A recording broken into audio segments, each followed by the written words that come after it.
Next year, I mean, BTR election hobo. It definitely apuni carry forward koribole chesta koribo je junkhini shanti apnaloke anibole hoikom hol hetu aru junbilak apnalokor development junbilak unnয়নমূলক di asoni loise BTR karone এটা ধৰক এই এতিয়াটো election ইয়াৰ বুলিয়ে ক'ব পাৰি আৰু যে election আহিয়ে যাব আৰু সো এতিয়া আপোনালোক কেনেকুৱা ধৰণৰ ফোকাসটো কিহত ৰাখিছে Zarida mane though politicians think of election and statesmen think of generation. Yes. And we lost our generations, mane 2-3 generations. Due to the conflict. Due to the conflict. It is mane eto eneka nohoy ki amar sob khoti hoise aro sob revolutionary eta positive aro negative side ase. Tar positive side o ase karon amar identity culture to protect korar karone soid bahute hol বহুত leader সকল আজি আমাৰ মাজত নাই তথাপিতো আমাৰ identity কালচাৰটো protect কৰা এটা ৰিকগনিশ্যন পোৱা কাউন্সিল পোৱা এইবিলাক বহুত এচিভমেন্টও আছে তাতে কিন্তু আদাৰ সাইড চাবলৈ গলে আমাৰ অলপ কিছুমান জেনাৰেশন আমাৰ ক্ষতি হৈ গৈছে তো এই ক্ষতি হোৱা যেটো জেনাৰেশনস এই জেনাৰেশনস কিনি আমি কেনেকৈ আহি থকা দিনত ৰিবিল্ড কৰিম আমাৰ এই কাৰণে সবচে প্ৰায়োৰিটিটো এটা হৈছে যে আহি থকা সময়ত মানৱ সম্পদটো কেনেকৈ গৰিম আমি আৰু মানৱ সম্পদ গৰিব লাগিলে first priority to education so হি কাৰণে আমি ডে 1 ৰ পৰা কাউন্সিলত আহাৰ ডে 1 ৰ পৰা আমি এডুকেশ্যনটো সবচে বেছি প্ৰায়োৰিটিত লৈছো আৰু ময়ে নিজে এডুকেশ্যনৰ দায়িত্বত আছো আমাৰ অফিচাৰ্ছ খিনিক মই কনফিডেন্সত লৈছো এটা ভাল এটা ইকোসিস্টেম বনাইছো যদিও ইয়াত বহুত নেগেটিভিটি আছে problem আছে টিচাৰৰ problem আছে ইনফ্ৰাষ্ট্ৰাকচাৰৰ বিভিন্ন problems আছে ইয়াতে টিচাৰ shortage আছে but despite of all problems and grievances আমি এটা ইকোসিস্টেম এটা বিল্ড কৰিবলৈ চেষ্টা কৰি আছো যে এডুকেশ্যনটো যাতে সবচে ফাৰ্স্ট আমি লৈ যাব পাৰো তেতিয়া কি হ'ব আমাৰ বৰ্তমান জেনাৰেশনটো তেখেত সকলে ভৱিষ্যতৰ সমাজখন নেতৃত্ব দিব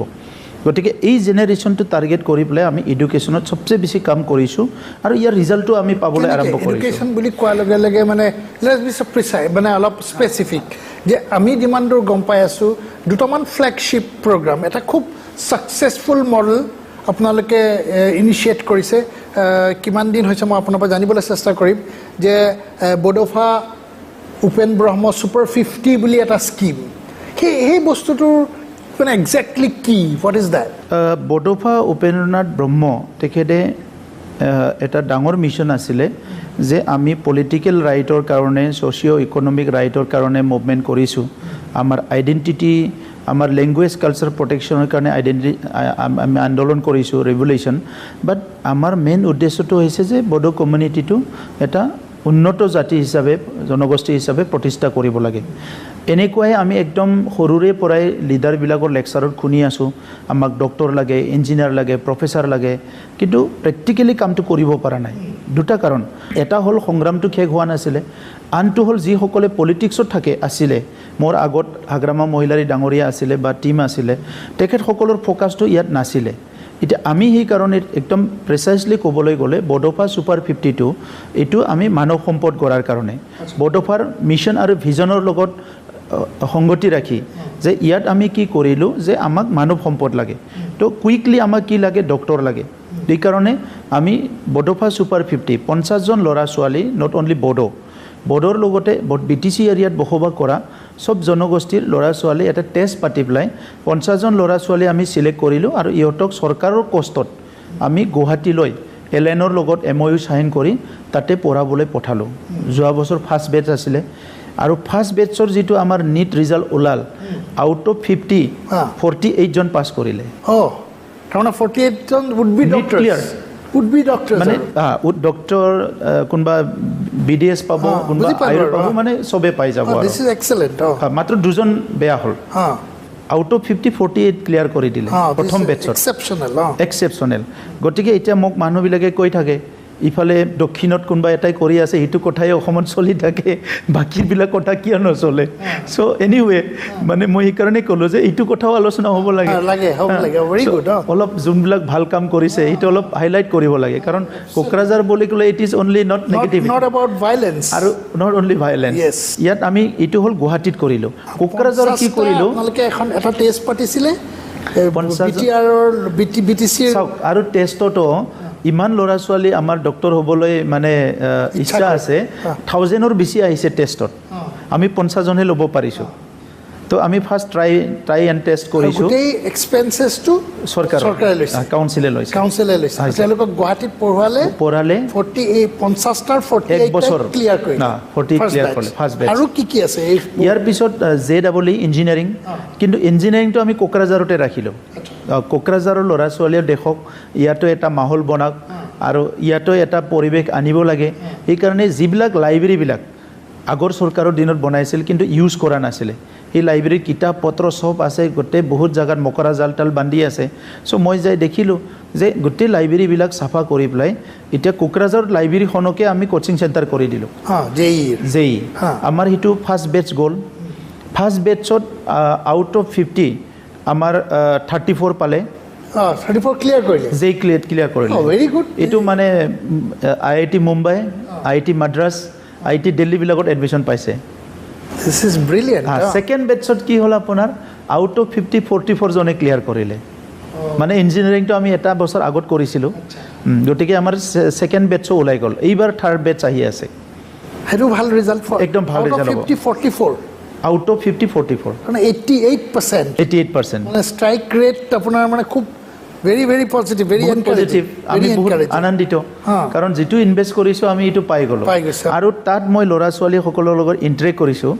কিছুমানে আমাৰ অঞ্চলৰ লৰা ছোৱালীয়ে যদিও প্ৰতিভা আছে বহুত টেলেন্টেড ঘৰৰ অৱস্থাৰ কাৰণে ইহতে মানে আশা এৰি দিয়ে আমাৰ ফাৰ্ষ্ট বেচ যেটো ইঞ্জিনিয়াৰিং আছিল JEE কোচিং চলি আছিল তাত মই ইন্টাৰেকশন কৰি আছিলো খুনি আছিলো ইহতৰ ষ্টৰী বিলাকক মানে এজন লৰাই কৈছে কি দেউতায়ে মানে কথাটো মুখত উলালিয়ে কোচিংৰ মানে মুখখান কলা কৰি দিয়ে কাৰণ পইচা নাই পিছত মানে তেওঁ লৰাজনে ভাবিলে যে মোৰ আৰু জীৱনটো নহব আৰু এনেকা থাকোতে আমাৰ এডভাৰটাইজটো উলাল হি বহুত ফুৰ্তি পালে তো ফুৰ্তি পাই প্লাই ই টেষ্টটো দিলে টেষ্টত পাস কৰিলে এতিয়া এই লৰাজনে ক্লিয়াৰো কৰিলে হি কবাত এতিয়া IITত পঢ়ি আছে আৰু তাৰ ভিতৰত আপুনি আমাৰ তাত যিবিলাক পঢ়ি আছে ৰিয়েল হিৰো 50%ৰ এনেকুৱা অৱস্থা ইহতে এডমিশন লবলৈ পইচা নাই এনেকা আছে আমাৰ তাত কোচিংত বহুত কেজনক আমি এটা কথা কোচিং টু পাস কৰাৰ পিছত তাৰ পিছতো আপোনালোকে সাপোৰ্ট কৰে আমি চাও জুনি নোৱাৰে আচ্ছা ওকে জুনি নোৱাৰে ইয়াক আমি চাও মানে ওকে এতিয়া আপোনাৰ আহিল UPSC যোৱাবাৰ UPSCৰ কাৰণে আমি পঠালো UPSCৰ ফাৰ্ষ্ট বেচত UPSC ক্লিয়াৰ কৰা নাই এতিয়া প্ৰিলিম এজন কৰিছে মানে প্ৰিলিম এজনে পাস কৰিছে কিন্তু যোৱাবাৰ UPSCৰ পৰা ৰিটাৰ্ন আহা সকল আৰু APSC সব মিলি প্লাই আমাৰ BTC এৰিয়াত মানে টোটাল 50 জন লৰা ছোৱালী APSC পাস কৰিছে আচ্ছা হেতুৰ 50 জনে আছিল নে ইটোৰ 50 জন আছিল কিন্তু আমাৰ নহয় সব বাহিৰৰো লৈ প্লাই আমাৰ কোচিংৰ পৰাও বহুত আছে তাতে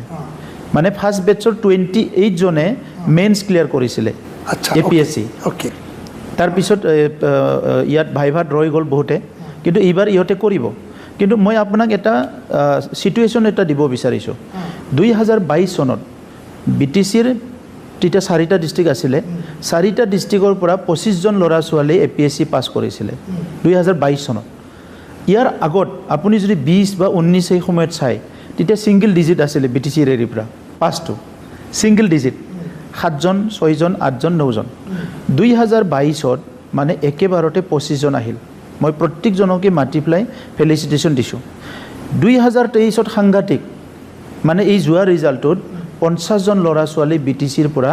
APSC ক্লিয়াৰ কৰিছে দিস ইজ ৰিমাৰ্কেবল আৰু ইটোৱে পিস মই পিসটো যে কৈ আছো যে কোনবাই মানে জোক বুলি ভাবে it is because of piece তেতিয়াহলে আজিৰ দিনত আপোনাৰ চৰকাৰত one of the success stories বুলি যদি মই কওঁ তেতিয়াহলে this super 50 is a living example success story একদম সবচেয়ে বেস্ট এক্সাম্পল আৰু আমি খুব আনন্দিত হৈছো এই কামটো কৰি প্লাই কাৰণ এটো আপোনাৰ এটা হোপলেছ সিচুৱেচনৰ পৰা এটা হোপফুল সিচুৱেচনত আহিল আৰু আমিও কনফিডেন্সটো পালো অকল লৰা ছোৱালী গাৰ্জেনে পাইছে এটো নহয় গাৰ্জেনটো আমাৰ অলপ গৰিব শ্ৰেণী গাৰ্জেন বিলাক বহুত ভাল পাইছে কিন্তু আমাৰ কনফিডেন্সটো বিল হল তাৰ মানে আমাৰ লৰা ছোৱালীকো অলপ যদি সাপোৰ্ট দিব পাৰে ইহতেও আহি যাব পাৰে এটো গতিকে তাৰ মানে এটা দুটা টাৰ্ম এটা 2 বছৰ হ'ল 2 বছৰ যে আপোনাৰ যোনবিলাক টেষ্ট দিব লাগে তাৰ সংখ্যাটো বাঢ়ি গৈছে কন্টিনিউ বাঢ়ি আছে মানে বাঢ়ি আছে এইবাৰ সিভিল সাৰ্ভিসৰ UPSC APS কাৰণে টেষ্ট হৈ গ'ল 2000ৰ বেছি ল'ৰা ছোৱালী এপ্লাই কৰিছে whereas আমি 50 জনে ল'ব পাৰো ফাৰ্স্ট টাৰ্মত হয়তো তাতকৈ বহুত কম আছিলে মানে মেডিকেলত বেছি আছিলে আৰু UPSC APSC মিলি সামথিং লাইক 1500 মান আছিলে সাগে এতিয়া 2000 বেছি হৈ গ'ল 2000 সো ইটো এটা বহুত এটা পজিটিভ দিক আৰু ইটোৱে নহয় এডুকেশ্যনত আৰু আমি কি কৰিলোঁ এটা সায়েন্স এডুকেশ্যন আমাৰ তাত সায়েন্স টিচাৰ বহুত কম ভাল পৰিৱেশ নাই সায়েন্সৰ কাৰণে এইকাৰণে যোৱা বছৰৰ পৰা আমি আগষ্টে ইণ্টাৰনেশ্যনেল ফাউণ্ডেশ্যন বুলি বেংগলোৰৰ তেখেতসকলে বহুত বছৰৰ পৰা বহুত ষ্টেটত মানে সায়েন্স এডুকেশ্যনৰ কাৰণে কাম কৰি আছে তেখেতসকলৰ লগত MOU সাইন কৰি এতিয়া আমাৰ স্কুলে মোবাইল সায়েন্স লেব লৈ পেলাই আমি সায়েন্সটো অলপ ছাপোৰ্ট কৰি আছোঁ আৰু তাত আপুনি কেতিয়াবা মই আপোনাক মাতিম ক্লাছ 6ৰ ল'ৰা ছোৱালী ক্লাছ 7ৰ ল'ৰা ছোৱালী যিসকলে একদম আগত সায়েন্সৰ মানে বহুত কথা বুজি পোৱা নাছিলে এই ল'ৰা ছোৱালীয়ে আজি বহুত ভাল মানে লেবত টেষ্ট কৰি পেলাই খুব কনফিডেন্স বিল হৈছে যিজনে কথাও ক'ব ভয় কৰিছিলে সিজনে আহি কৈছে যে মই সাইন্টিষ্ট হ'ম বুলি কেনে গতিকে আজি এই যে সায়েন্স এডুকেশ্যনটো আজি সায়েন্সৰ যুগ সেইটো আমি বহুত ভালকৈ ফ'কাছ কৰিছোঁ নেক্সট এডুকেশ্যনত কি কৰিলোঁ গোটেই স্কুলৰ অৱস্থা বহুত বেয়া আছিলে কাৰণ 25 ইয়াৰ্ছ মান স্কুল টাচে কৰা নাই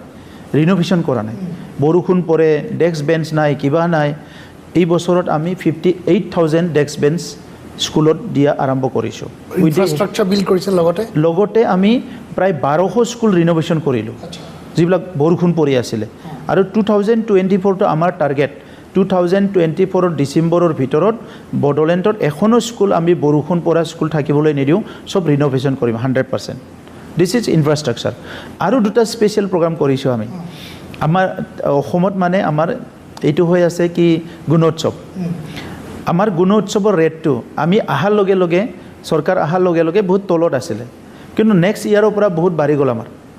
প্ৰথমতে আমাৰ C আৰু D কেটেগৰীত বহুত স্কুল আছিলে এতিয়া C আৰু D একদম তলত পৰি গ'ল A কেটেগৰী ওপৰত আহি গ'ল কেনেকৈ আমি সব স্কুলবিলাকক এডাপশ্যন এটা প্ৰচেছ কৰিলোঁ স্কুল এডাপশ্যন প্ৰগ্ৰাম কৰিলোঁ অফিচাৰসকলক খুব পজিটিভলি কাম কৰা আৰম্ভ কৰি দিলে CRC সকলক মই শুনিলোঁ কিমান বছৰ হ'ল ইয়াত CRC এপইণ্ট দিছে কোনো CRCৰ লগত কথাই পাতা নাছিলে আমি ইয়াতে শিক্ষামন্ত্ৰী ডাঙৰীয়াক আনি যিমান বডোলেণ্ডত CRC আছে সবকো মাতি একেলগে প্ৰগ্ৰাম কৰি আৰু সব CRCকে লেপটপ আৰু প্ৰিণ্টাৰ আমি চৰকাৰে দি দিলোঁ ফুল সুইঙত কাম কৰা আৰম্ভ কৰিলে গতিকে school adoption programme 1000 school adoption কৰা হ'ল য'ত তাতে এটা পজিটিভ এনভাইৰনমেণ্ট বিল্ড কৰাৰ কাৰণে আৰু সৰু সুৰা কিবা ছাপোৰ্ট লাগে সেইটো দিয়াৰ কাৰণে আমি কিছুমান মানুহ এডাপ্টৰ তাতে দি দিছোঁ ইহঁতে কাম কৰি আছে আৰু একে টাইমতে আমি এতিয়া 1100 স্কুলত কাউন্সিলৰ এপইণ্ট কৰিছোঁ কাউন্সিলৰটো কিয় এপইণ্ট কৰিলোঁ বহুত আমাৰ টিচাৰো থাকে যিসকলে মানে কেৰিয়াৰৰ কথা বহুত ক'ব নোৱাৰে মানে বহুত বছৰ আগত চাকৰি পাইছিলে এতিয়া জানেই তেখেতে ডক্টৰ হ'ব লাগে ইঞ্জিনিয়াৰ হ'ব লাগে কিন্তু কিছুমান স্কুলৰ পৰিৱেশত তেখেতসকলেও মানে প্ৰেছাৰত থাকে চ' ল'ৰা ছোৱালীক মানে যিটো এটা কেৰিয়াৰ ইনফৰমেশ্যন বা অলপ প্ৰব্লেমবিলাক চাই দিব লাগে নোৱাৰে সেইকাৰণে আমি কি কৰিছোঁ কাউন্সিলে 1100 কণ্টিনিউ টিচাৰৰ পৰাই চিলেক্ট কৰি পেলাই 1100 আমি কাউন্সিলৰ এপইণ্ট কৰিলোঁ আৰু তেখেতসকলৰ মোৰ দেন 60% ট্ৰেইনিঙো হৈ গ'ল কেনেকৈ কাউন্সিলিং কৰিব লাগে হা তেনেকৈ কৰি পেলাই এডুকেশ্যনৰ বহুতখিনি কাম আৰম্ভ কৰিছোঁ কলেজবিলাকতো আমি গুৰুত্ব দিছোঁ নাক য'ত নেক ইনস্পেকশ্যনবিলাক আহিব তাত পূৰা ফুল ছাপোৰ্ট দিছোঁ আমি হায়াৰ ছেকেণ্ডাৰী স্কুল মুঠতে অসম চৰকাৰে আমাক ডাঙৰ ডাঙৰ প্ৰজেক্টবিলাক দিছে সৰু সৰু প্ৰজেক্টবিলাক আমি চাইছোঁ যাহাতে এডুকেশ্যনটো কুইকলি আমি ওপৰত লৈ যাব পাৰোঁ এতিয়া ধৰক এটা ফাৰ্ষ্ট যোনটো ষ্টেপ মেট্ৰিকৰ ৰিজাল্টৰ ক্ষেত্ৰতো কেনেকুৱা আপুনি দেখিছে যে আপাৰ আসামৰ ডিষ্ট্ৰিক্টবিলাকে আমি একদম সৰুৰে পৰাই সদায় টপত থাকে কিন্তু যোৱা বছৰ আমাৰ চিৰাং ডিষ্ট্ৰিক্ট মেট্ৰিকৰ ৰিজাল্টত টপ অল আসামত এই বছৰো একদম কণ্টিনিউ এই বছৰৰ টপ অল আসামত চিৰাং ডিষ্ট্ৰিক্ট কিন্তু আপুনি 5 বছৰ আগত 4 বছৰ আগৰ ৰিজাল্টটো ওলাই চাব তলৰ পৰা লাষ্ট বা ছেকেণ্ড বা থাৰ্ডত থকা আছিলে কিন্তু টপত আহি গ'ল হায়াৰ ছেকেণ্ডাৰী ছায়েন্সত যোৱাবাৰ বাক্সা ডিষ্ট্ৰিক্টে টপত আৰু এইবাৰ আৰ্টছত বাক্সা টপ ছায়েন্সত তামোলপুৰ টপ হায়াৰ ছেকেণ্ডাৰীত মানে সব BTCতে আহি গ'ল এতিয়া